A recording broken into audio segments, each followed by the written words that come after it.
Thank you, Bill and Mayor Paris. Well, today, environmentalists support eSolar's renewable energy technology and its environmental responsibility in choosing a project site. eSolar's site selection conforms to the renewable energy siting criteria developed by 9 environmental groups for the California Desert Conservation Area. By siting their project on disturbed lands, eSolar has avoided degrading our treasured public lands and core areas of biodiversity. This is an important distinction from the solar firms that propose to industrialize 600,000 acres of pristine California desert lands belonging to the American people. I'd like to give you an example of this. Just imagine if you can, by contrast, another project in which the landfill dump to the southeast would be the pastel red Bristol Mountains wilderness, and the auto wrecking yard across the street would be the Kelso Dunes wilderness, one of the few sand dunes in the world where the sifting sands sound like a cello. If you look at the asphalt batch plant to the south, that would be an area of critical environmental concern, replete with desert tortoises and magnificent rare plants. And if we were at this other project, you would be standing on the same land that Vice President Al Gore called some of the most scenic and pristine desert lands in the world. And this is actually land that our organization paid $45 million to preserve in perpetuity. And now this land has an application to destroy this valley that the University of California scientists say is the last intact valley representative of the Mojave Desert.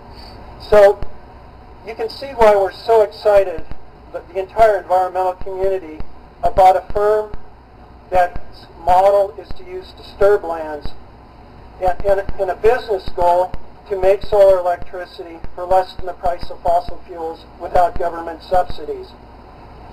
eSolar is truly a firm that relies on high ideals and the triumph of principles. Together with firms like Edison Mission Energy and other major energy companies who've made a commitment to use only disturbed lands, they can do generation on parcels of land down to 160 acres, and they don't need major transmission corridors. This model can literally power every community in America with clean, green electricity without degrading our treasured public lands. This model actually makes the destruction of public lands unjustified. Environmentalists have identified over 200,000 acres in Southern California of lands that are degraded, disturbed, or dewatered farmlands that we support for solar electricity. In fact, one of the major corporations that owns about 40,000 acres in the Mojave Desert is here today, and they'd like to open up their land for solar, and it has universal support from environmental groups.